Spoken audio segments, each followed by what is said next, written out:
If you're a fan of Dr. Pimple Popper, you're probably freaking out right now, itching to squeeze out every little blackhead from those lip contours.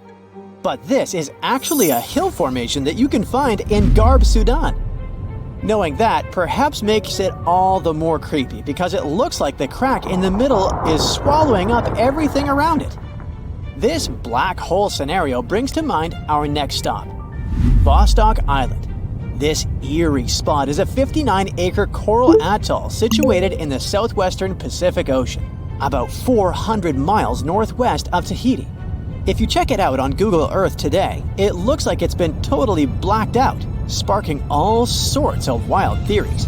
People keep saying that this place is some top-secret base, or even a fictional island straight out of Lost. But what we see here is actually just a dense, dark green forest made up of Pisonia trees. Since nobody lives there and hardly anyone ever visits, the island is pretty much untouched by humans. This massive star, or mandala, is situated just outside Beatty, Nevada. It has got the internet all puzzled, with people trying to figure out if it's evidence of some kind of extraterrestrial activity. To add to the mystery, this spot is right by the Tonopah Test Range, which is also known as the famous Area 52. Despite its creepiness, it's probably just one of the thousands of crop circles that gained fame after Google Earth came along. This spiral formation right here is also located in Nevada, and it definitely looks like another chilling crop circle. But things get even stranger if you use the Street View option. As you zoom in closer and closer, you'll notice that it's made up of carefully arranged rocks. This labyrinth, so to speak, is part of an open-air museum situated in the ghost town of Rhyolite. And if that's not creepy enough, take a look around and you'll see dozens of eerie men in white cloaks. Despite their lifelike appearance, these silhouettes are actually statues from an installation created by a Belgian artist in the 80s. Even stranger than stumbling upon a large circle on the ground is finding a bunch of them. Our next location in Wyoming is filled with peculiar circle structures to the point where it's hard to count them all. During the 20th century, this U.S. state shifted from a farming economy to an industrial one, dominated by the extraction of oil, gas, and coal. So, these circles are likely remnants of a tank farm. I mean, places where oil storage tanks used to be located. If you want to avoid nightmares, I highly recommend not searching for the mausoleum of Emil Becker in Poland. If you happen to find it by using the Street View mode, prepare yourself to face an abandoned place with the most terrifying sculpture there is.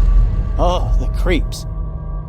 Keeping on the spooky side, let's head to an isolated corner of Kazakhstan, where you can find a pentagram etched into the Earth's surface. This formation is huge, measuring roughly 1,200 feet in diameter.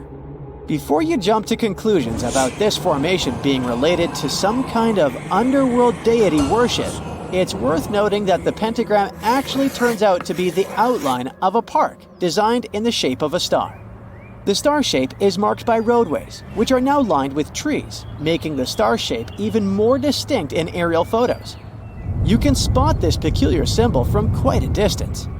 At first glance, it might even resemble an otherworldly alphabet, as if a highly intelligent civilization is trying to send us an alert message.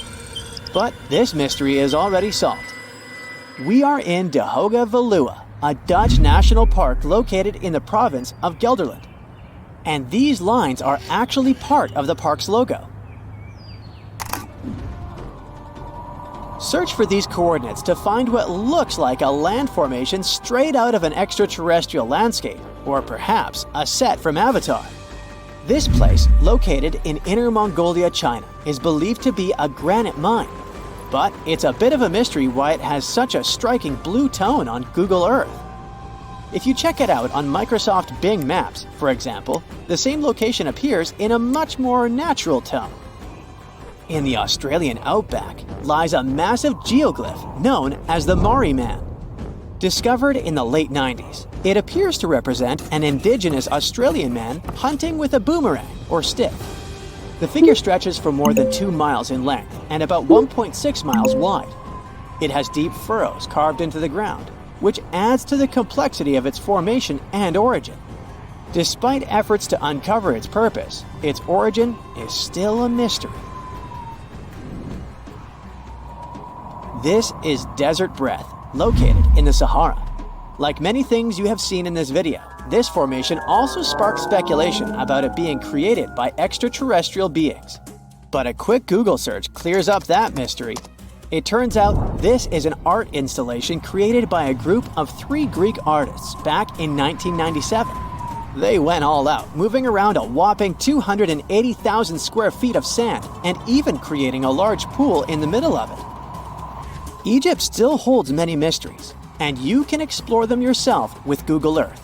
That's how some people stumbled upon this striking triangular-shaped plateau and immediately jumped to the conclusion that they discovered a hidden pyramid.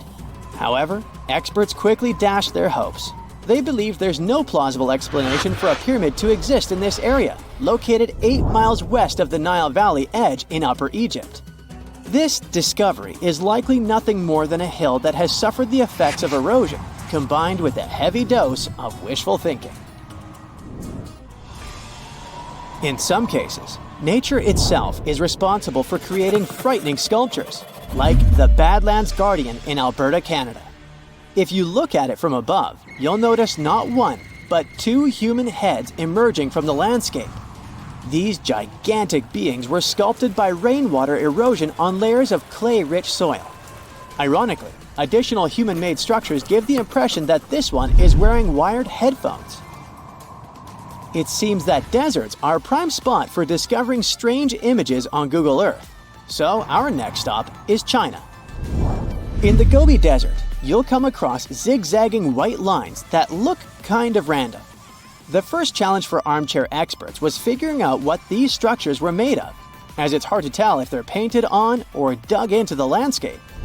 There's still a lot of speculation about it on the internet, but the most plausible explanation is that this structure is used for calibrating satellites. This way, satellite cameras can focus on these large grids to orient themselves in space. Check out this intact plane that seems to have sunk beneath the ocean off the coast of Crooked Island, Bahamas. Some viral videos claim it's a crashed plane belonging to the infamous Pablo Escobar. The truth is that something lying on the bottom of the ocean can't be that visible, so it's more likely that it's a plane that was actually flying when Google captured these images. However, there is a strong belief that Pablo Escobar did have a plane that crashed nearby, but it was in another part of the Bahamas known as Norman's Cay. You can still spot it in shallow turquoise waters. Just search for Norman's Cay sunken plane, and there it is. If you're convinced that extraterrestrials are already among us, then go ahead and type in these coordinates on Google Earth. Explore the area using Street View, and wow, what is it? Of course, we're not talking about visitors from other planets, but this shadow of a gigantic creature still gives me the creeps. Turns out, it's just a person lugging around one of those 360-degree Street View cameras tucked away in a trekker backpack. So hey, if you take a good look around Google Earth, you might stumble upon more of these elongated necked beings walking around the globe. 1,000 years ago, near modern-day St. Louis, Missouri, there was a vibrant, bustling city called Cahokia. It was a Native American city, the largest and most influential one in Mississippian culture.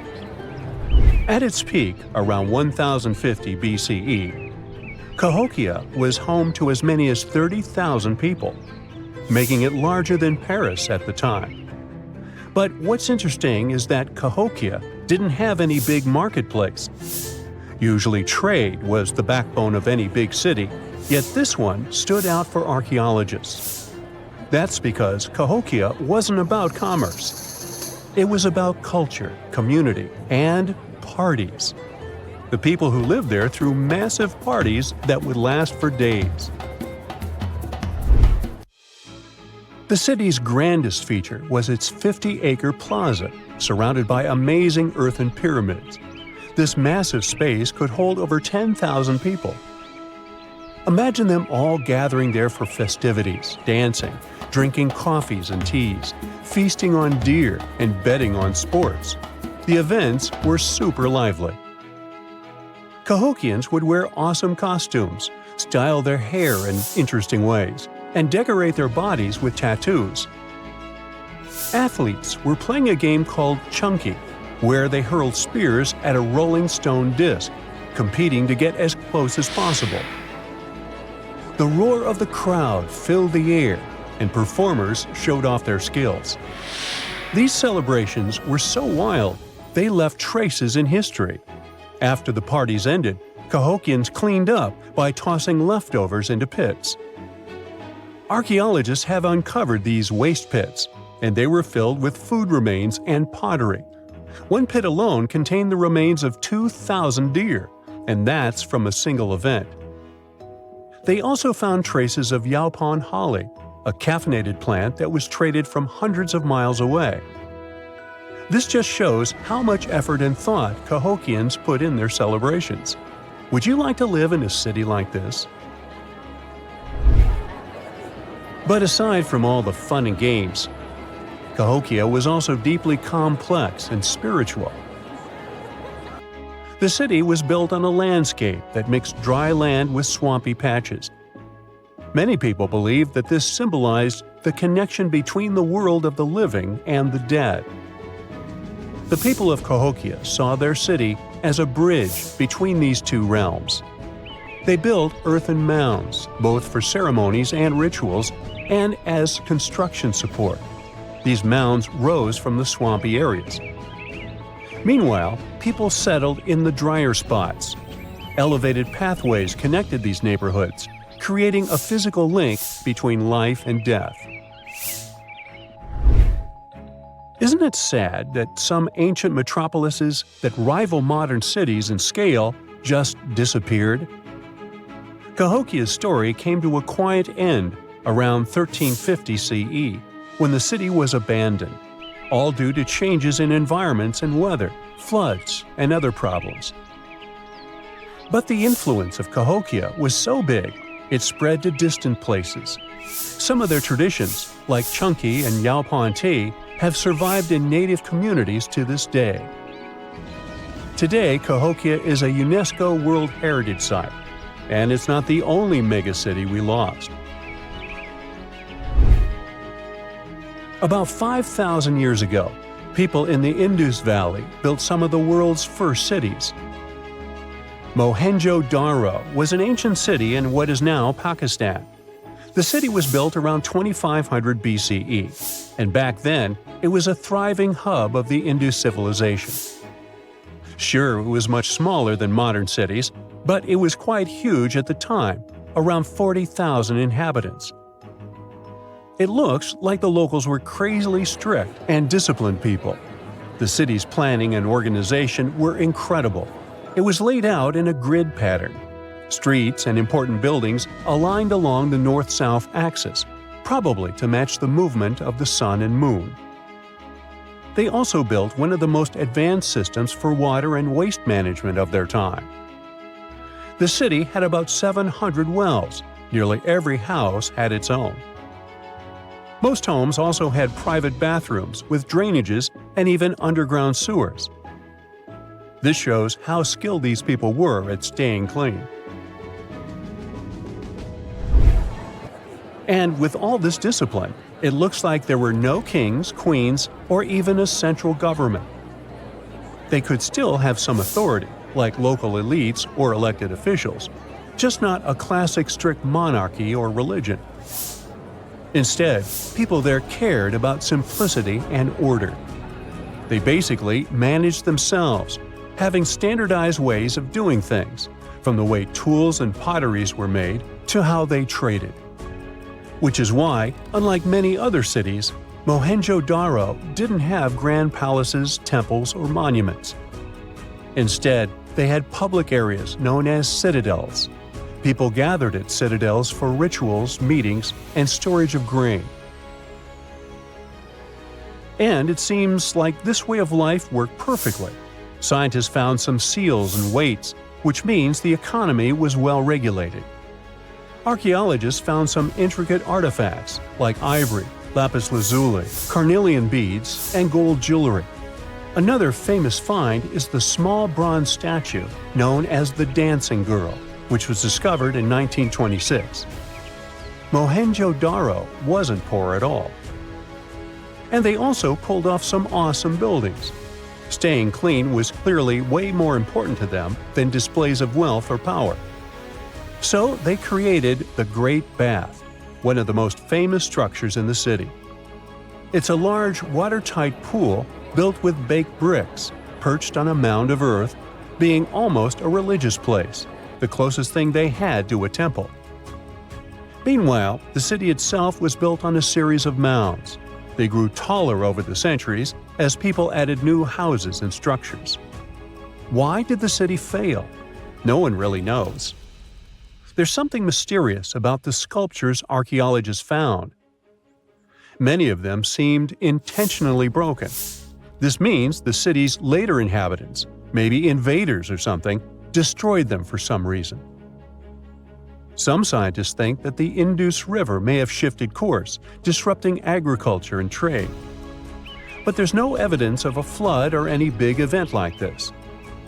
It just seems like, over time, the entire Indus civilization just gradually faded away. By 1900 BCE, the culture had shifted and didn't leave much behind. Let me tell you now about the ancient city of Kos, which is located where the modern town of Kos now stands in Greece. Imagine arriving by sea, and the first thing that hits you is the sheer grandeur of its agora, this massive public square built with stones in different colors, laid out on terraces that rise above you. It was one of the biggest in the ancient world, and it made a great impression on anyone approaching the city. This place has a rich history, dating back to around 2300 to 2200 BCE. A long time ago, local folk gathered up from different parts of the island to form a new city in the northeast. People have lived there since the Bronze Age, and over time, it became a super important center of culture and trade. And no wonder, since it's right near a natural harbor. The harbor was sheltered by two breakwaters, and people built some of the most important religious sites there, including the sanctuaries of Aphrodite and Hercules. Kos wasn't just beautiful, though. It had some brilliant design. The whole city was laid out in a neat grid, with streets crossing each other at perfect right angles, literally looking almost like a modern city. Thanks to this, moving around was super easy, and the blocks, or insulae, were big enough to fit several large houses. Kos remained largely unchanged until the 6th century CE. Over time, it started gradually shrinking in size, confined within the walls of what is now the Chora neighborhood. Meanwhile, Palmyra was an ancient city built around a beautiful oasis sometime around the 3rd millennium BCE. Originally known as Tadmor, this city flourished as a major stop on the Silk Road, linking the Near East with Asia. It was a thriving center of trade and culture. They had a marketplace, assembly buildings, grand gates. In other words, this place was bustling with life. The city has been through many hands throughout its history, from the Byzantine to Arab caliphates, which is probably why it had some awesome architecture. An interesting blend of Greco-Roman, Persian, and Arabic vibes. The Temple of Bel, the Great Colonnade, and a Roman-style theater. But, like all the others, it decayed over time. Palmyra's importance faded, and by the early 1400s, it had been largely destroyed. But at least its ruins remained. Right now, they're a UNESCO World Heritage Site. There are many miles of undiscovered areas beneath the crust we can't even come close to. Scientists found what appears to be underground mountains buried inside the mantle. Our planet is divided into 3 layers: the crust, the mantle, and the core. The crust is where 8 billion people, trillions of trees, and millions of animals live and thrive. There are also different types of crust in the land and the ocean. The oceanic crust contains unique rocks and is denser than the land crust. We all see how the Earth is divided and color-coded to show the crust, mantle, and core in textbooks. But there are also special layers in between that not everyone talks about. The mantle is divided into the upper and lower part, which is the transition zone.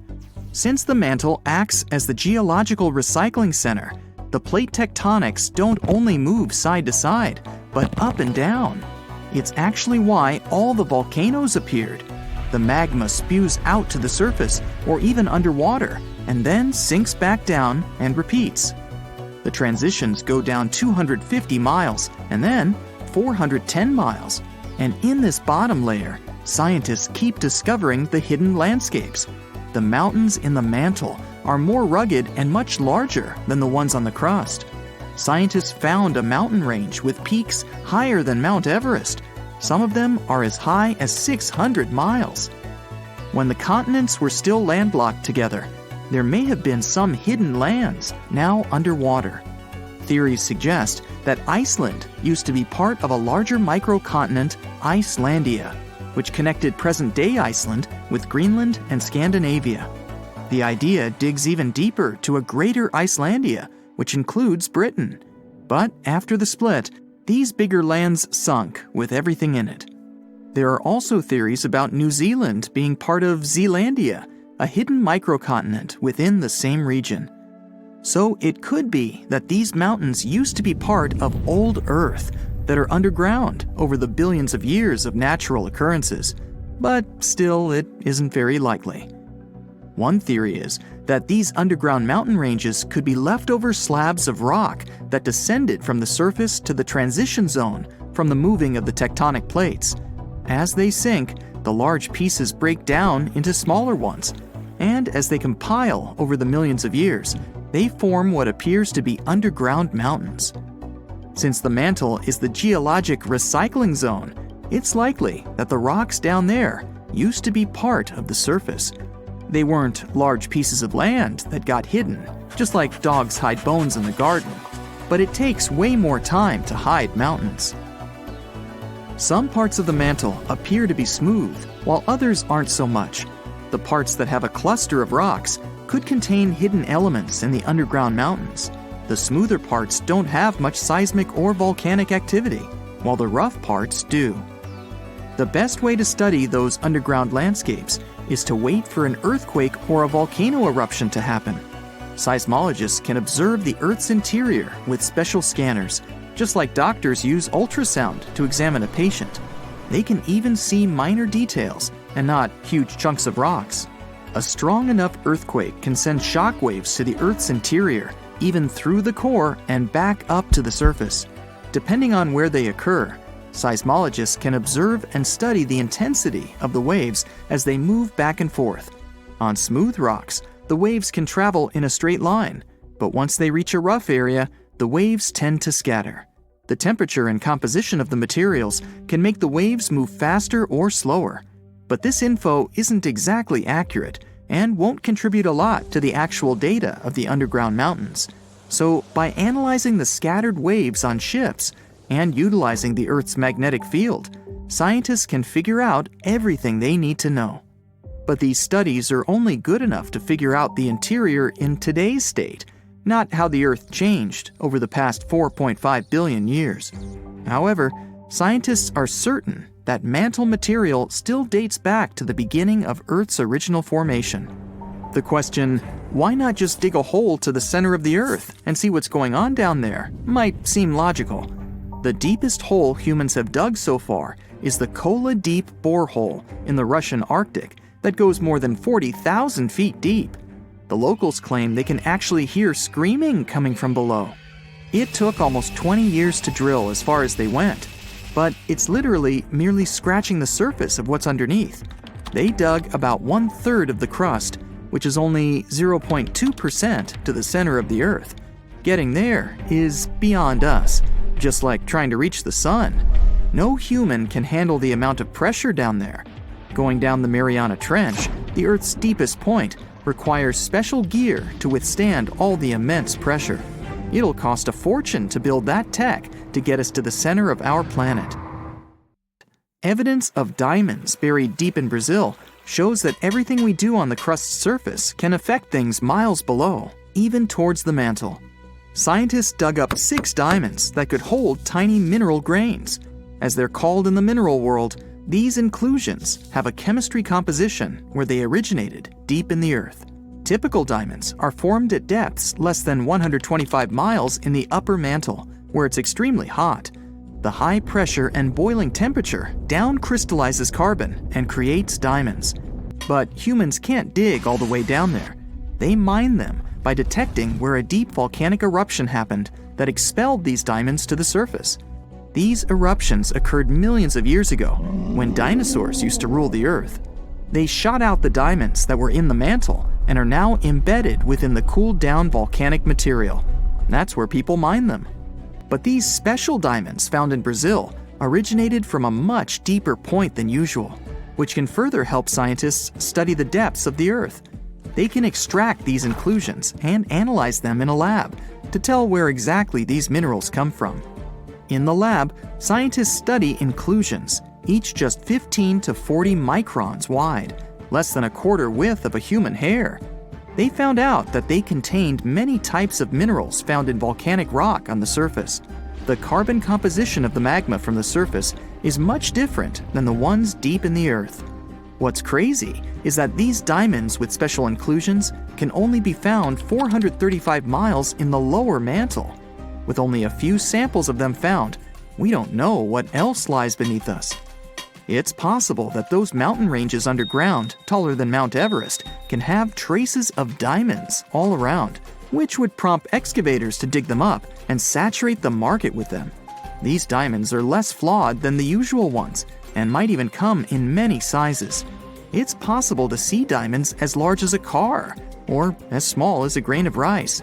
There might even be new diamonds with different chemical compositions than the ones we find near the surface. The largest diamond in the world is the Cullinan, which can fit in the palm of your hand. It weighs around 1.3 pounds and is 3,100 carats. It was found in 1905 in South Africa. For anything to exist on Earth, you need carbon. In a nutshell, the carbon cycle is when plants and algae release carbon dioxide into the atmosphere or dissolved in water through photosynthesis. It's converted into carbohydrates and stored as fat. Later on, carbon dioxide is released into the atmosphere through breathing, which the plants benefit from, and the cycle goes on. Scientists claim that there might even be a carbon cycle in Earth's interior. The oceanic crust has a lot of carbon sediment that could mix with the upper and lower mantle layer. But there still isn't enough evidence to support this. The deep diamonds might be the key to popping open that theory. Only time will tell. Puna grasslands, Peru. A bare desert, rocky land, and one big nothing. Oh no, wait, there's Ureta. Ureta is a flowering plant that looks so unique, you might actually think it's photoshopped. That's how different it is from the rest of the desert. At first sight, it looks like some rocks covered in moss. But we're talking about a 3,000-year-old plant found in the freezing Puna grasslands of the Andes. This plant grows in packs, and they're so dense you could stand on top of a Ureta shrub, and it'd take your weight without problems. Spotted Lake, Canada. They call it the most magical spot in Canada. In winter and spring, this is just a regular lake that looks like any other. But try going there in the summer when the water starts to evaporate.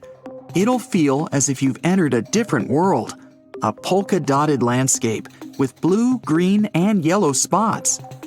Over the summer, there are over 300 pools there, and they look magical. Over the centuries, people believed each of them had different healing properties. Oh, and the explanation for the vibrant colors is pure science. Each of them has a high concentration of different minerals. Rio Tinto, Spain. For more than 5,000 years, the Red River has been surrounded by mines full of copper, silver, gold, and other minerals. They give the river its unique reddish color. People were mining that area for centuries until the whole industry started to fade out. The mines remained abandoned until they were rediscovered in the 18th century. The river is quite impressive, but it's also very dangerous for people because of its high acidity. The bacteria in the water create similar conditions that can be found in some other places in our solar system.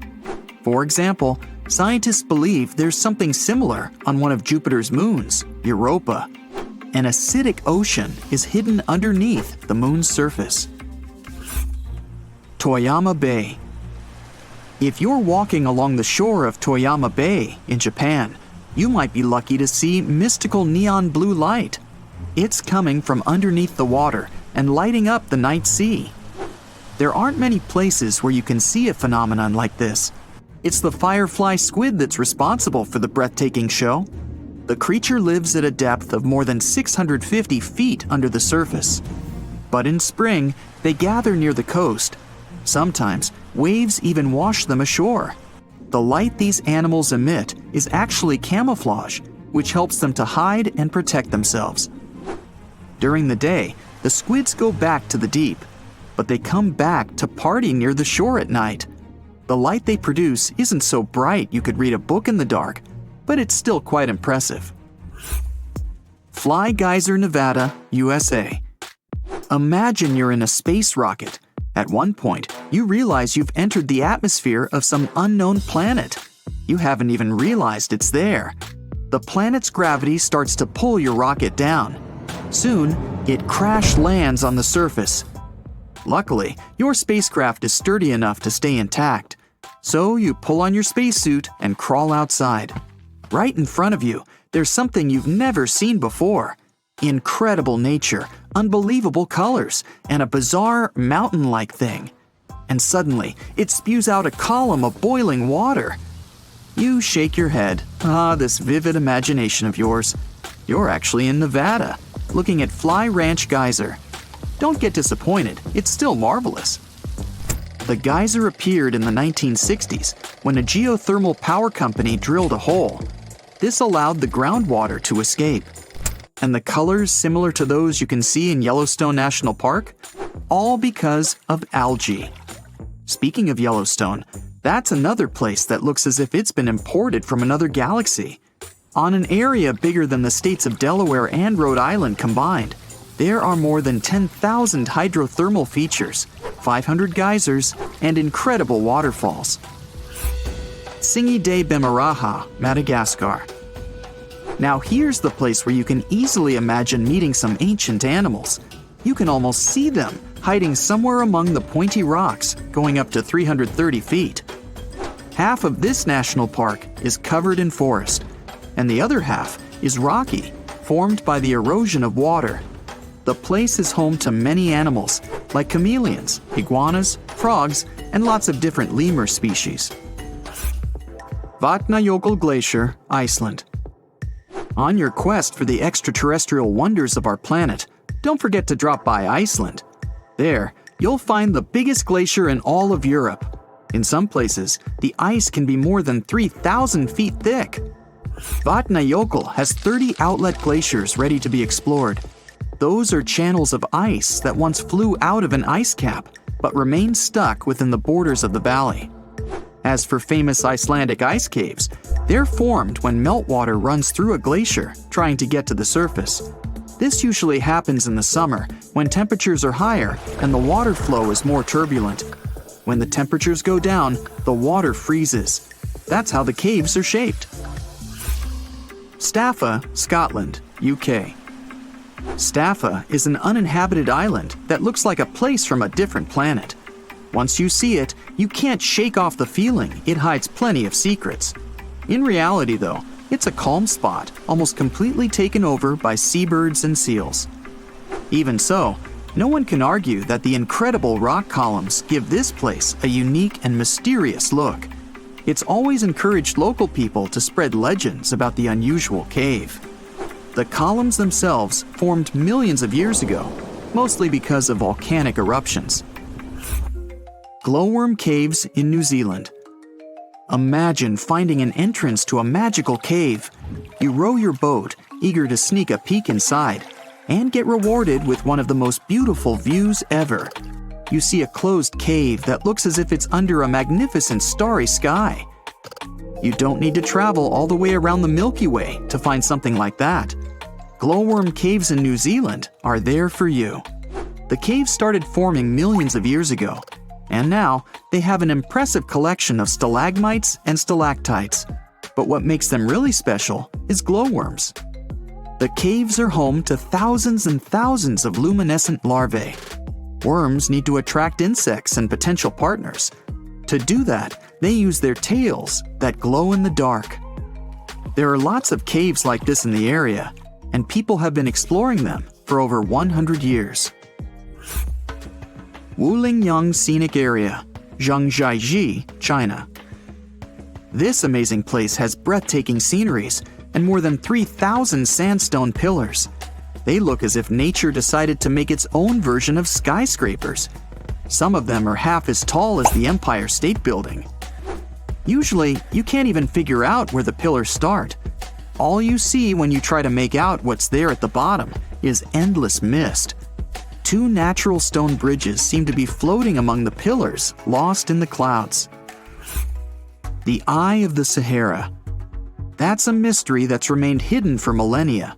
This geologic formation is difficult to spot when you're standing on the ground. That's why it wasn't discovered until people started to explore space. For some time, scientists thought it was an impact crater created by some space object hitting Earth's surface. But after doing the research, they found out the origin of the Eye was entirely Earth-based. These days, geologists believe the Eye's formation started over 100 million years ago, when plate tectonics were pulling apart the supercontinent Pangaea. Molten rock, which was rising toward the surface, created a massive dome made up of different layers. Later on, volcanic activity and erosion finished the Eye's look. Baikal Lake, Russia. The deepest, the oldest, and one of the biggest freshwater lakes in the world is bound to have some secrets of its own. The lake is frozen from early January to May. In the summer, the water is so clear you can see up to 130 feet down. That's because melted ice from the Siberian mountains is incredibly pure. There are also no mineral salts in Baikal. Salar de Uyuni, Bolivia. It's one of the most extreme places in South America. The world's biggest salt flat stretches for over 4,000 square miles. It appeared when prehistoric lakes evaporated thousands of years ago. A thick, salty crust extends beyond the horizon. At one point, you're not even sure where the land ends and the sky begins. The Atacama Desert, Chile. The world's driest desert is all about rocky landscapes, salt lakes, dunes, and extreme temperatures. In some parts of the desert, there's been no rain for almost 500 years. With no water or nutrients from the ground, there are no plants. That's one of the reasons why you might feel as if you're on another planet, like Mars. But wait for the night to fall. An infinite sky full of stars looks like a window to the universe and its mysteries. You hear the word Paris, and a picture of the Eiffel Tower comes straight into your mind, or croissants. Or maybe you imagine going on a romantic stroll in the city of love, or croissants. But not many know that right below the bustling city of Paris, there is a series of underground passages, the catacombs. They're home to the remains of more than 6 million people. Whoa! But it wasn't always like that. Paris used to be a vast swamp. It was because most of the city was submerged in water at one time. Due to this, once the areas rose to the surface, the ground became rich in minerals, the most important being limestone. To extract it and use it to develop Paris, underground mines were dug up somewhere around the 14th century. They were dug horizontally to prevent collapse and to deal with the weight of the ceiling. Most of these mines were set up on the right side of the River Seine. Soon, Paris started expanding beyond its old city walls. Here's where it got tricky. The city started building on top of the land where they had dug all those tunnels. This caused some big problems, like the ground collapsing. In 1774, one of the roads in the suburbs collapsed about 100 feet into the ground. Due to rising safety concerns, officials decided to abandon the mines. The quarries were checked, and the tunnels were renovated to avoid future disasters. The bones ended up in the tunnels because of another major problem Paris faced a few years later. The growing population of the city caused an increase in the number of bodies. Cemeteries became overcrowded, and the city was actually so bad that at one point, bodies could not be taken care of properly. They started to rot and spread harmful bacteria. So, those who were in charge of Paris got an idea. They picked a new spot that was like a secret hideout for bones, one of the old mines. The process of moving the bones from cemeteries to the tunnel started in the late 1780s. They began with the biggest cemetery in Paris, the Saint-Innocent Cemetery. They didn't want to scare people, so they moved the bones at night. The remains went into two big holes in the ground and then got stacked in the tunnels by the quarry workers. They continued moving the bones until Paris developed into a city in the 1860s. The official name given to the collection of mines turned cemetery was the Paris Municipal Ossuary. But this name never became popular, and the tunnels instead became known as the catacombs. While the bones were still being added to the collection, the officials saw fit to open the place for public viewing in the year 1809. Tourists had to make a prior appointment and sign a guest book. As time passed, famous people started visiting, including the future King Charles X, Austrian Emperor Francis I, and Napoleon III. Of course, the rules for visiting have been changing over time, but now the catacombs, also known as the Ossuary of Denfert-Rochereau, have become a famous tourist spot. Around 5 million people come to explore it every year. What drives them? Well, in addition to the creepy but rich history, the catacombs are also considered one of the most haunted places on Earth, and there are several unsolved mysteries surrounding them. Some years back, a camcorder was discovered in the catacombs with a bit of footage. ABC Family showed the video in their documentary. In the clip, you can see a man very deep inside the catacombs, exploring alone. The video is from his point of view, and he sees something strange. He runs away terrified and eventually drops his camera. What happened to this man is still unknown. He was never found or identified. There are also reports of people getting lost in the catacombs, the most famous being a doorkeeper who got lost in 1793. His body was found 11 years later near an exit. How he passed away remains a mystery. There are also some not-so-eerie, but equally strange mysteries surrounding the catacombs. There are people who like exploring the tunnels on their own. They're known as cataphiles. These people go into the quarries that have been abandoned to the public and long forgotten. Some explorers discovered secret water pools in the abandoned areas, and people would go to take a dip there. In 2004, police patrolling an unexplored area came across a 5,300 square foot cavern with a movie theater. There was a screen, projection equipment, some classic movies, and even chairs. There was also a restaurant-like setting nearby, 3 telephone lines, and, well, electricity, which hinted that a group of people had been living there or regularly visiting. But when the police came back 3 days later with experts to find the source of the electricity, they found that the wire had been cut off. Only a note was left behind: "Do not try to find us." Such enthusiasts existed in the past, too. Once, a Parisian farmer did the same and came across button mushrooms growing in the catacombs. He saw an opportunity to make easy money, and he actually created mushroom farms in the tunnels. He even got official permission for it. By 1950, 100 farmers had been working inside growing mushrooms. There's also a scary legend about the catacombs that some people believe in. According to it, at midnight, unexplainable voices can be heard in the catacombs. They try to convince people to go further inside the catacombs until they can't find their way out. There's no strong evidence whether this story is true or not, but thinking about it is still scary. Due to safety issues, today only a small part of the catacombs can be legally toured by the public, less than 2 miles, while the catacombs go on for 200 miles. And still, the tour is an hour long, and it perfectly captures what's worth seeing. Solo traveling is extremely dangerous, as there is the possibility of getting lost. No thanks. In 2017, 2 teenagers entered the system through a secret passage. They were found 3 days later and had to be treated for hypothermia.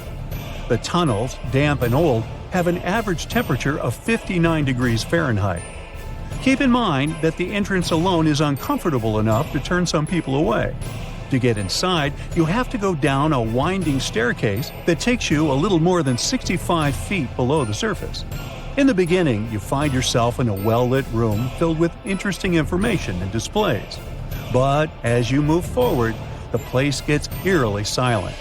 You pass through a creepy entrance that boldly declares this in French, which when translated English is something like, "Stop, this is the Empire of Doom." It's not exactly a warm welcome, and that's because the Paris catacombs are known for their haunted reputation. As you move deeper, the sounds of the world above fade away, and soon you are surrounded by the silence of the earth below. The bones themselves are placed strategically, almost in artistic patterns. This was the idea of a man who was once in charge of the place. He turned the bones into a kind of underground museum with cool structures like columns, plaques, altars, and even some weirdly shaped forms that some people consider art. Popular all year round, the catacombs become particularly loaded around Halloween. People organize special parties or events near the place too. But the most bizarre thing was offered by the catacombs themselves through Airbnb. The famous rental service allowed 2 guests to sleep in the catacombs. They were offered a bed for Halloween night and breakfast. Upon checking in, they were told tales and the history of the catacombs. This way, they went to bed fully aware of the fact that they were sleeping among the remains of 6 million people. Yes, it remains to be seen. The Avenue of the Baobabs is probably the most incredible and surreal avenue in the world. To see it, head to Madagascar. It's not the only giant thing you can find there. This island is also home to huge comet moths. Their wingspan is crazy, up to 8 inches, so you don't even need to look for iffy bottles with "Drink Me" signs on it to significantly shrink in size. Huacuchina looks like an oasis in the middle of a desert. Oh wait, it actually is a desert, but unlike many others, it has a bunch of clubs and bars. A fun thing you can do there is sandboarding and even bodyboarding. Make sure you've got the glasses on and your mouth's tightly closed. The Tunnel of Love in Klivan, Ukraine is completely covered with plants. Some couples believe that if they go through this 2.5-mile-long tunnel together, their dream might come true. Be careful what you wish for, though. There are trains going through this tunnel 3 times every day.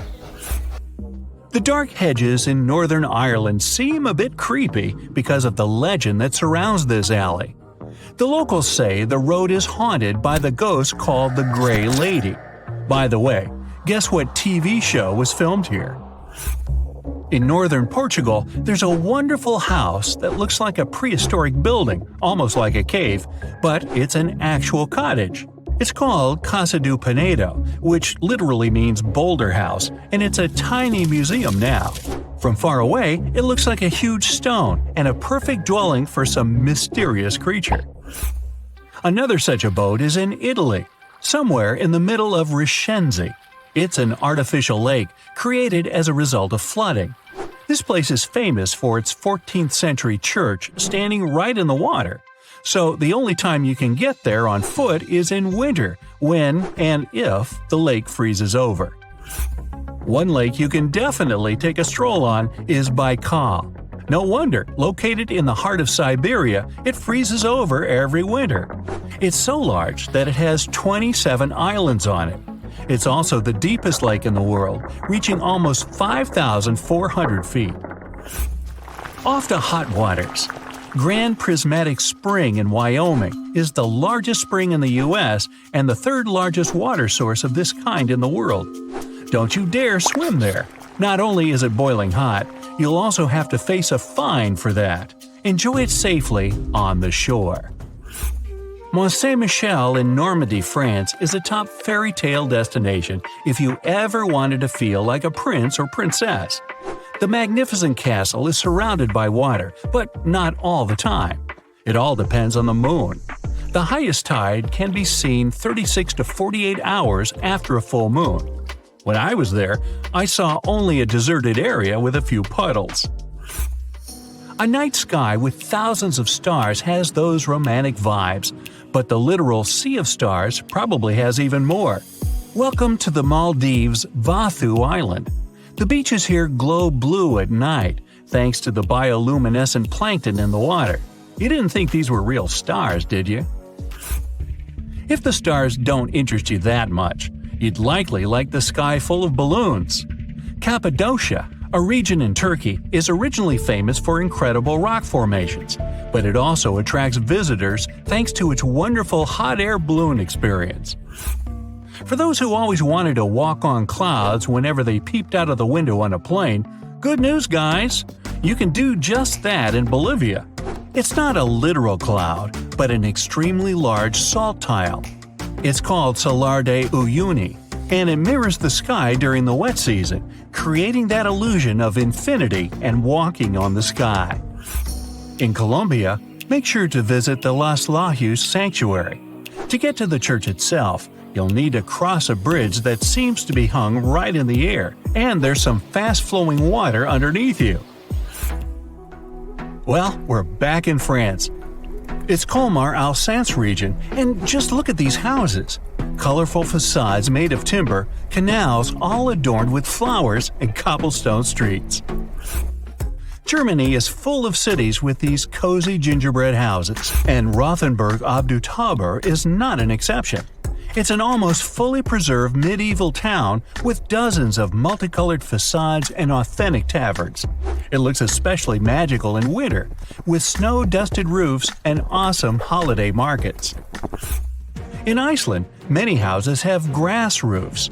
Such dwellings are called turf houses, and grass on top of them has multiple functions. It not only decorates, but also protects houses from heavy rains. The grass grows in the foundation made of lava rock and needs regular trimming.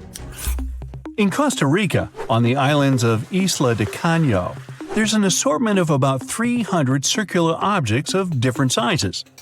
Locals call them las bolas, which is simply the balls in English. These stones have an almost perfectly round shape. Some of them are huge, weighing up to 16 tons each. They're also made of different materials: gabbro, limestone, and sandstone. They're considered to have been put in lines in front of the chief's houses. Nobody knows for sure where those balls came from, but some myths claim they originated from Atlantis. A place called Angel Falls speaks for itself. It does look idyllic. It's the world's tallest uninterrupted waterfall, many times taller than Niagara Falls. The water falls in cascades, and much of it evaporates on its way down, which creates an illusion of those beautiful clouds. If you're into dazzling shine, try visiting the Grand Crystal Cave in Mexico. You can only do so under professional supervision, but it's definitely worth it. Chances are you've never seen a crystal twice your body size. In Morocco, there's a town called Chefchaouen in which the prevalent color is sky blue. Not azure, not cornflower blue, and not turquoise. Most dwellings there are painted the most beautiful shade of blue you've ever seen. The place is not easily accessible. It's located in the Rif Mountains. One more sky blue place is Santorini, which is probably a bit more easily accessible. The dwellings are painted white, but almost all the roofs are of a vibrant blue shade. The white paint is to keep the heat away and make sure you've got the most Instagrammable location. In Slovenia, don't forget to visit one of the world's most spectacular spots, Lake Bled. The color is truly aquamarine. Nope, it's not photoshopped. Right in the middle of the lake, there's a cliff which is actually a small island. There's a castle and a couple of other dwellings too. To sweeten the trip even more, try a piece of bled cream cake baked with a secret recipe. When you first see a photo of Moraine Lake in Canada, you'll probably believe it's either photoshopped or painted by a professional artist. But this place is real, combining a myriad of blue shades that feel so idyllic you don't want to ever leave here. Bagan, the mysterious land located in Myanmar, has all the ingredients to be a truly out-of-the-fairy-tale spot. You can enjoy all the exotic vegetation, misty mountain landscape, and numerous temples riding a bike, or you can see it from a hot air balloon. The Philippines have a bunch of things to see, but there's definitely something special about local beaches. If you ever go there, the hidden beach in the El Nido itinerary is the perfect place to enjoy some solitude. The beach is securely protected from boats and unwanted weather conditions by limestone coves. In the Italian region of Liguria, there's dozens of precious beaches you'll never forget. Bay of Poets in Porto Venere is one of them. The beach is located right on the cliff, and there's also underwater caves you can swim into. It's called Bay of Poets because the legend says Byron got inspired there, swimming across the bay in search of his muse, which he eventually found.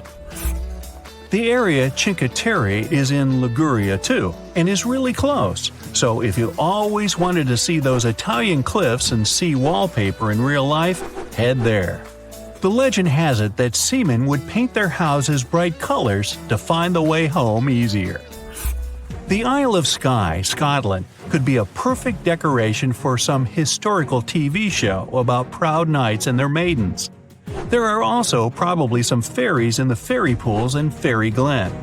The must-see here is the Old Man of Storr, a hill that combines rocky and steep sides. There are no legends or anything, but it's one of the most inspiring and photographed areas on our planet. At first sight, if you take a look at it from the land, it'll seem just a stone bridge. But its main secret is to look at it from the water. The bridge reflection forms a perfect circle that looks like some sort of a portal to a hidden underwater world. It's located in Saxony and is just a short drive from Berlin or Dresden. You know, scientists make discoveries that change the world, but even they can face mysteries. Here are 10 things that have baffled scientists. Imagine that you constantly hear a low-frequency hum, and no one can trace its source. Roughly 4% of the world's population hears the hum. It's a geography-free sound. I mean, people all around the world hear it, so the name varies from Tao's hum to Auckland hum, depending on the region where it gets generated. The sound is just on the threshold of human hearing. People hear it less when they're outside, and it gets louder indoors, especially at night. What's even scarier is that you cannot unhear it once you've heard it. Some folks say it started in London around the time of Charles Dickens, who wrote A Christmas Carol, and the low-frequency sound actually comes from the humbug. Or not. Actually, the earliest cases were recorded in Bristol, UK, dating back to the mid-1970s. Scientists have various theories about where the hum comes from and why only some people can hear it, yet they don't have a clear answer. It could occur when ocean waves move along the ocean floor. They shake the Earth when they collide with continental shelves. Or this might be happening because of volcanic eruptions and earthquakes. Oh, and how about ultra-low frequency radio signals used to communicate with submarines or even 5G? Upsweep is another type of unidentified sound. It was discovered in 1991 in the Pacific Ocean. The sound is high enough to be recorded throughout the ocean. Scientists theorize that the sound could be related to underwater volcanic activity.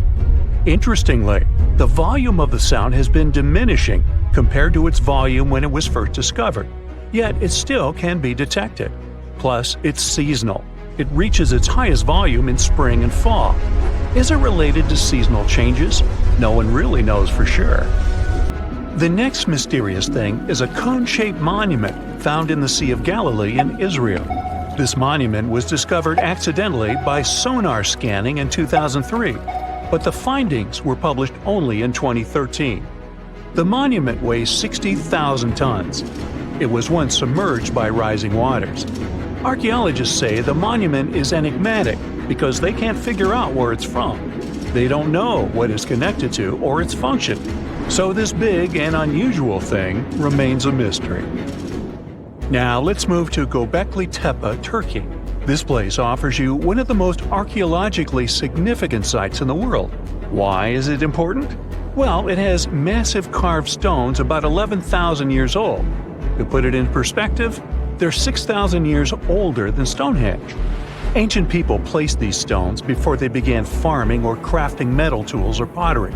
So the existence of this place goes against the chronology of civilization we're familiar with, where people farmed first and built second.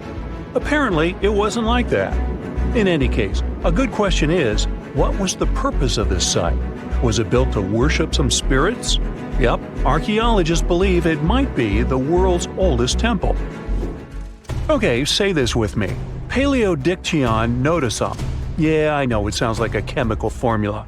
This is a living fossil found deep down on the ocean floor. A creature makes these hexagonal burrows, that for sure. Yet scientists can't identify the artist. Now, what do I mean by living fossil? Well, Paleodictyon nodosum is a creature believed to produce a burrow nearly identical to Paleodictyon fossils. Is it a worm-like animal that made them? Scientists don't know. One thing is clear, this isn't some random stuff created by geological forces. Now, speaking of fossils, take a look at this giant one. Its informal name is Godzillius. It was discovered in 2011 by an amateur paleontologist. This is a scientist who studies the history of life on Earth by analyzing fossil records. Anyway, back to Godzillius. It's almost 7 feet in length and 9 feet tall if you were to measure it upright. This fossil is 450 million years old, coming from the time when Cincinnati was underwater. It might be a fossilized algae mat, but some scientists have different opinions. This is a massive tunnel found in South America. The tunnel is at least 8,000 to 10,000 years old. At first, researchers discovered a couple of colossal burrows. They were enormous and neatly constructed. Geologists were amazed, saying they had never seen such structures before. There's no known geologic process to explain their formation. I mean, researchers have known about the burrows since the 1930s, but back then they believed that these tunnels were just some sort of archaeological construction, until they discovered huge claw marks on the walls and ceiling. They reasoned that some extinct species could be the ones to have left these marks. Many geologists strongly believe they've found the burrows of giant ground sloths and armadillos. The structure is the largest known burrow from the Paleolithic age in the Amazon. Yet experts have many questions. How come such a deliberate-looking structure could form naturally? A researcher then discovered another strange cave. This one was hundreds of miles away from the massive tunnel. Fast forward, there are now more than 1,500 burrows from the Paleolithic age found in Brazil. What's even more interesting is that some of these caves are connected to tunnels that sometimes lead to chambers. I'll continue with a natural phenomenon. What if I told you that every year, especially in October, fireballs appear on the Mekong River in Thailand? According to legends, Naga fireballs are a call for Buddha to return to Earth, and river serpents are the ones making these calls. Well, that's a myth, but what does science say about it? Is it related to a flammable gas? There are no clear answers yet. These fireballs appear to rise from the water. They can go as high as almost 990 feet. They're like fireworks, disappearing rapidly. They typically glow with a reddish or orange color. I'll mention some legends too, because why not? They're thrilling. And it would be a shame not to include the one about the lost city of Atlantis. As you may know, the legend says that Atlantis submerged into the ocean around 11,000 years ago. Since then, not just scientists, but also treasure hunters and philosophers have been searching for the lost world.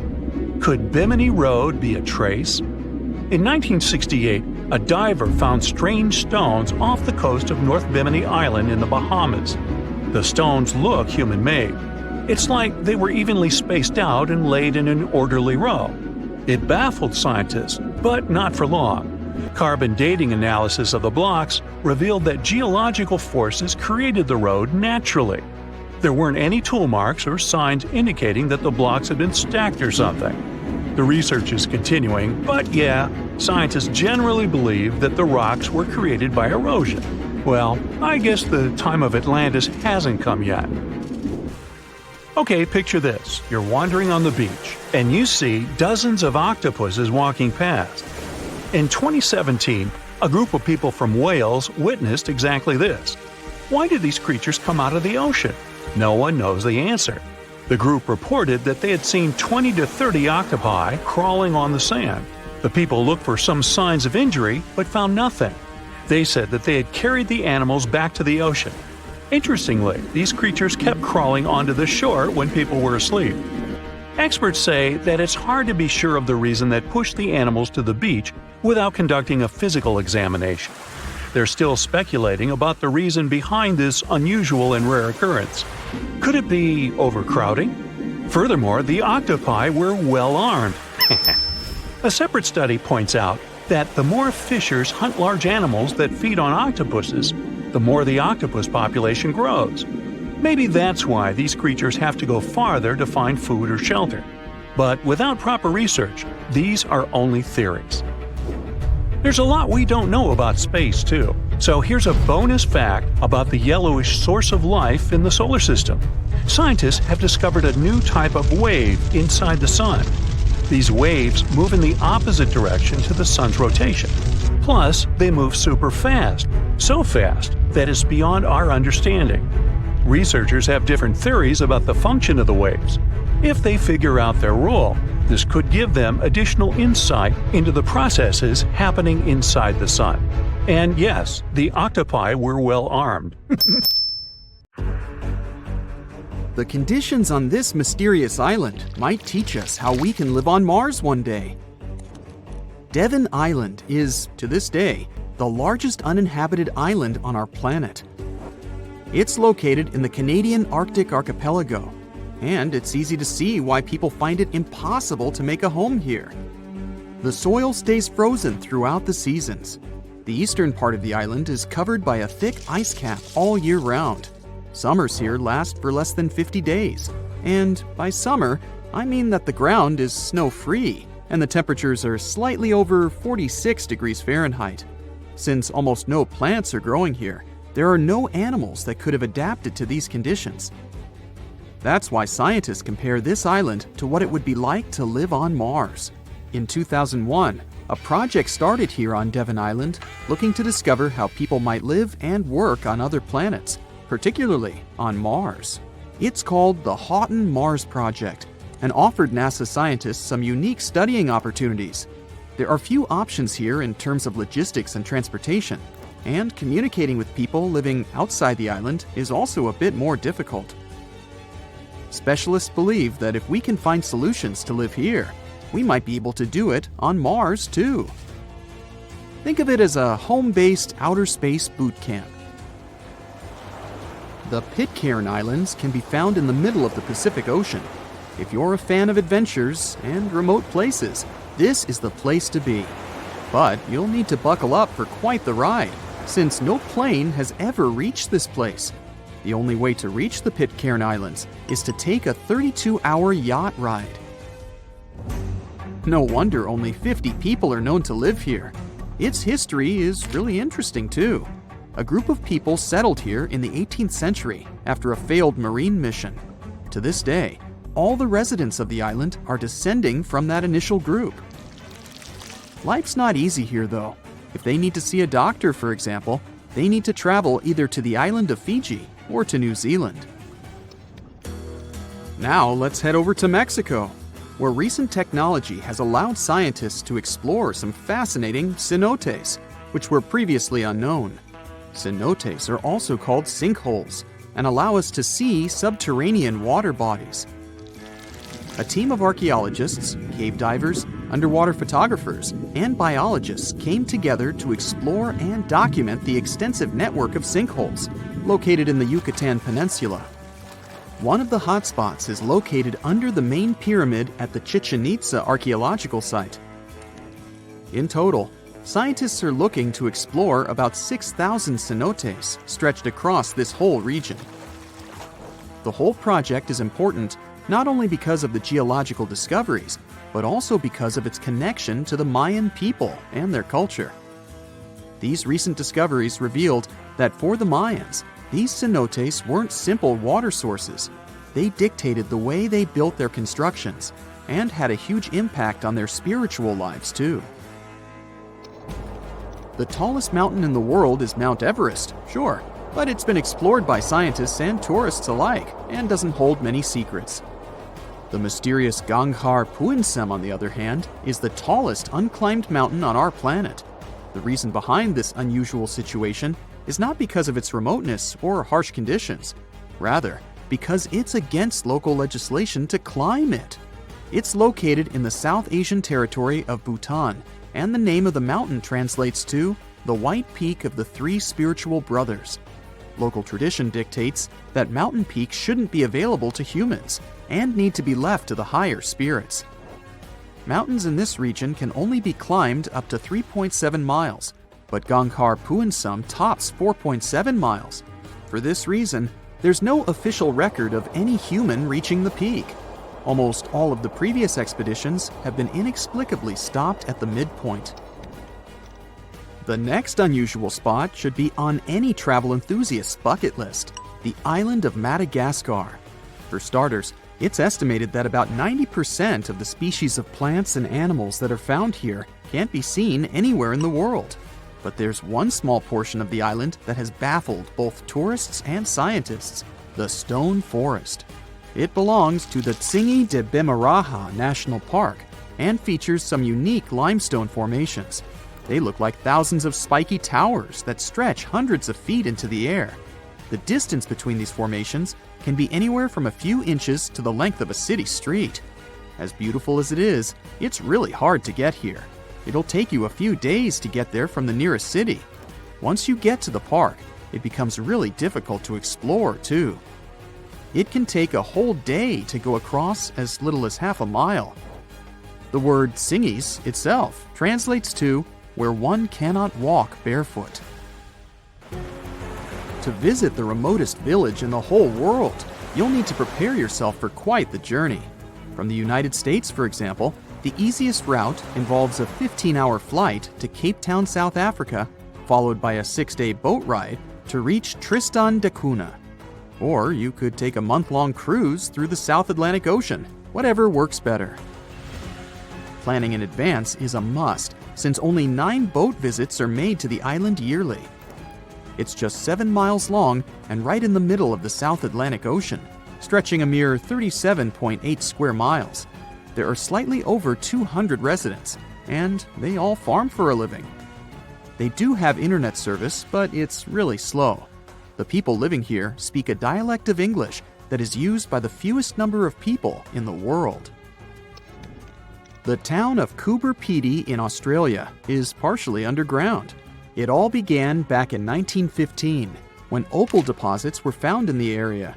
To this day, the town is still the biggest opal mine in the world.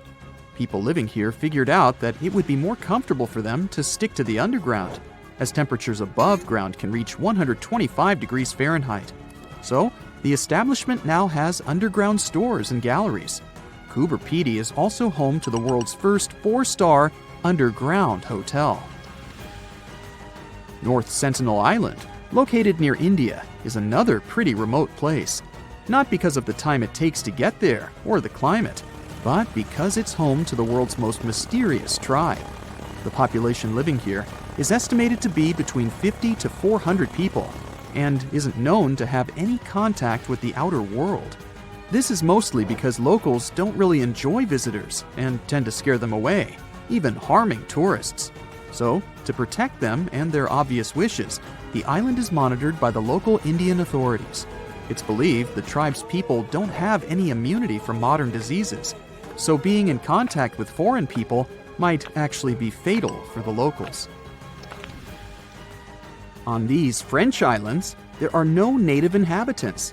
The Kerguelen Islands are part of the Antarctic lands and are home to just scientists that visit on rotation. At any given time of the year, there are no more than 100 people here, and they're mostly engineers and researchers. There's no plane to get you to these islands, and few tourists are known to have visited them. The island is covered in glaciers, and the soil here isn't friendly to plants or animals. But if you're curious about what this place looks like, you'll need both the money and the time to complete the trip. You can only reach the island by ship, which reaches the shores of Kerguelen only 4 times a year. It isn't cheap to stay in these islands, and you definitely won't find 5-star hotels here. The trip departs from Reunion, and it takes about 28 days to reach the first island. Half of the time will be spent at sea, so be prepared to cover over 5,600 miles of the Indian Ocean. Archaeologists have been studying Petra in Jordan for 200 years, and in 2024, they found something they had never seen before. It's a tomb with at least 12 complete human skeletons and artifacts that are over 2,000 years old right in front of the treasury. Bronze, iron, and ceramic items were placed with the deceased, which shows how people honored their loved ones when they passed away. It's a rare chance for scientists to learn more about the Nabateans, an ancient group of Arabian nomads who built Petra. The objects found in the tomb under Petra's treasury are in amazing condition, but the skeletons became fragile because it's damp inside the tomb. They plan to study the remains and extract DNA to see if the people in the tomb were related. While some scientists are solving tomb mysteries, others have trained AI to find new ancient sites for them. They've created an algorithm that works with a special type of satellite imagery. This technique uses radio waves that can peek under things like sand, soil, and even ice to find hidden objects. AI will help search a huge desert on the Arabian Peninsula called the Empty Quarter for archaeological treasures. The lead scientists of the experiment trained the algorithm to recognize hidden locations using data from a site they had found before. The new tech can discover buried structures within 20 inches, which is very precise. Another groundbreaking tech, LiDAR, which means light detection and ranging, helped archaeologists reveal new hidden cities all around the world. LiDAR can see big structures beneath layers of vegetation and map even subtle changes in ancient landscapes.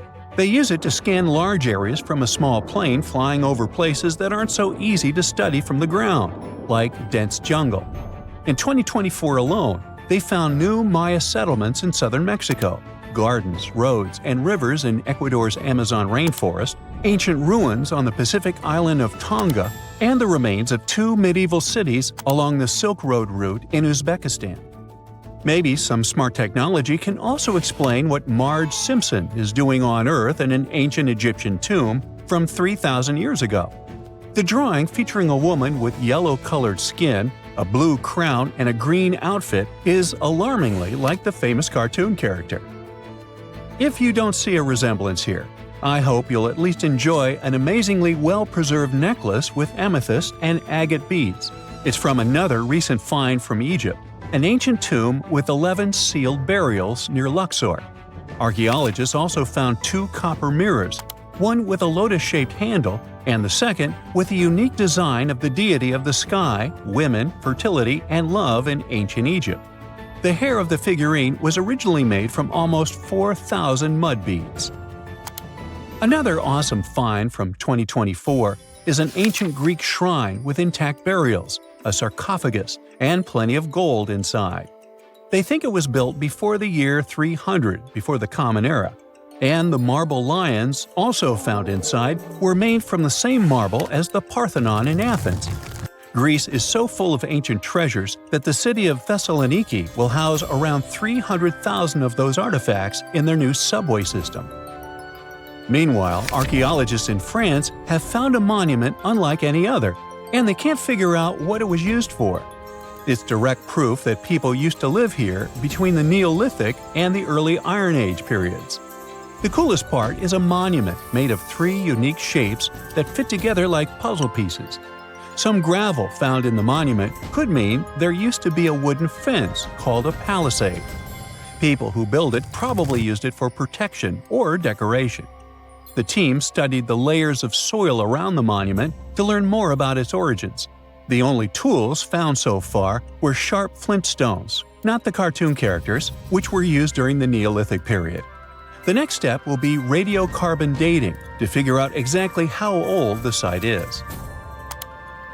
Now, the oldest saddle ever found so far was found in the grave of a woman near the edge of the Taklamakan Desert in northwest China. This saddle is the oldest ever discovered. It was crafted from pieces of leather that were sewn together and stuffed with straw and animal hair to make it soft. Now, normally, things made from natural materials like this don't last very long because they rot or fall apart. But the Taklamakan Desert is so dry that it helped preserve the artifact. The herdswoman who used the saddle was buried in her full riding attire, so this proves that not only men used saddles and took part in herding and traveling. Now let's shift to Guatemala, where an ornate jade mask made by the ancient Maya people was waiting for centuries to be discovered. Scientists use radiocarbon dating to figure out the age of the mask. They believe the mask may represent a Maya storm deity, a powerful figure in their mythology. These kinds of masks were often made to honor Maya royalty, and they were placed in the tombs of kings and queens when they were buried. The king's tomb was also decorated with carvings made using tools crafted from volcanic obsidian. After 15 years of searching, scientists may have finally figured out where the altar stone of Stonehenge comes from. They compared the tiny minerals inside the altar stone with rocks from many places in Wales and England and ruled out lots of spots. Then they found the perfect match with a place in Scotland, more than 466 miles away from Stonehenge. This area might even be Orkney, a group of islands in the far northeast of Scotland where a lot was going on during the Neolithic period. The big question now is how ancient people moved such a massive stone so far. The altar stone is over 16 feet long and weighs more than 6 tons. The new theory is that they might have used boats to carry it across the coastline and rivers. Once it was close to Stonehenge, they theoretically dragged it across the land using wooden sleds, ropes, and a lot of teamwork. Meanwhile, in the north of France, an ancient home popped to the surface during the construction of a new house. It turned out to be a luxury urban house for the elite from the 2nd century of the Common Era.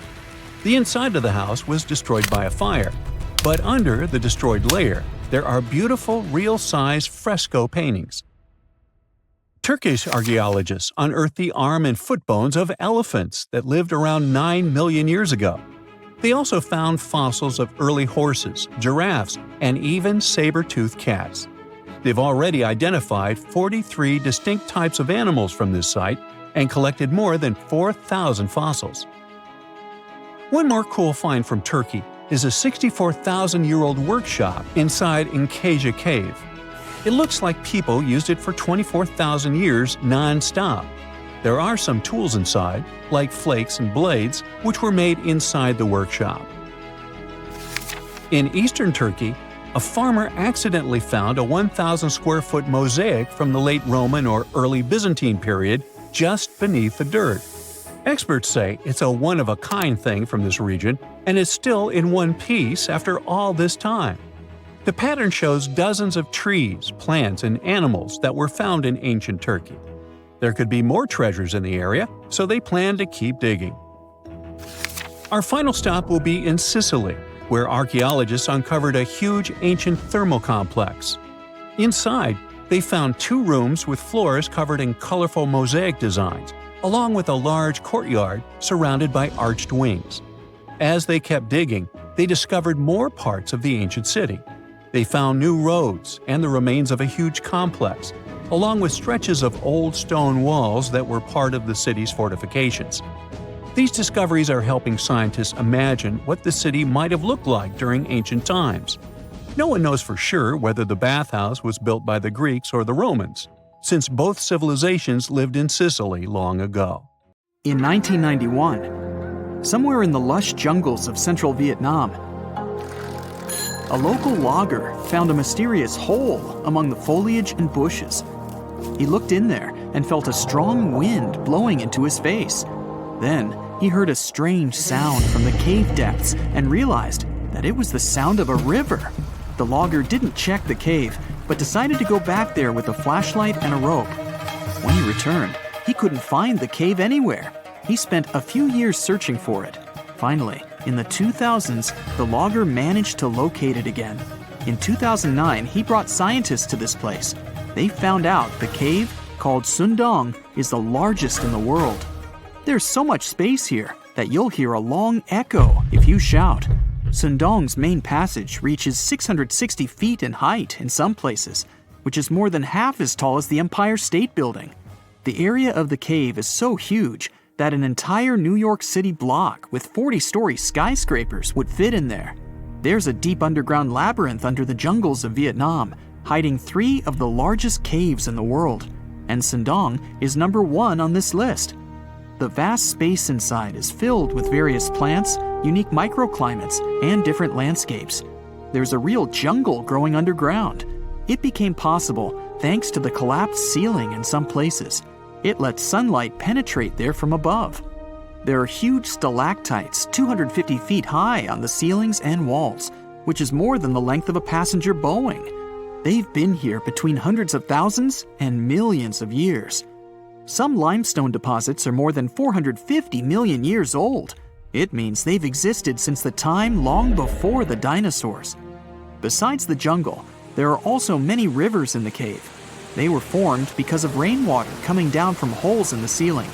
These rivers are smooth and fast, like slides in a water park. But riding them isn't the best idea, since they can carry you into one of those long labyrinths that the cave is full of. And we still don't know where they're going. You may find yourself in another unknown part of the cave. This is what happened in 2018. 3 divers accidentally discovered new areas in Sundong. The cave turned out to be much bigger than everyone thought. They dove into one of the cave's lakes and reached a depth of 256 feet. At the bottom, they found a separate tunnel. Divers lowered a fishing line with a lead weight there and found out that this place reaches a depth of 394 feet, and the tunnel is more than half a mile long. We still don't know the exact size of the tunnel. Sundong also connects to another huge cave. There are lots of things you can see in Sundong besides underground labyrinths and rivers. You can find spacious rooms with lakes, and you can walk for hours along dark mountain corridors. This place is strikingly beautiful, but dangerous at the same time. And the coolest thing is that you can take a walk here. Since 2013, Sundong Cave has been open to tourists. It's not just an easy walk to take some selfies, though. The expedition to the cave lasts for several days. For the first day and a half, you'll explore the 3rd largest cave in the world. And only after that, you'll reach Sundong. The path will take you through rivers, dense jungles, mountains, and rocks. You can meet many exotic birds, monkeys, and other animals.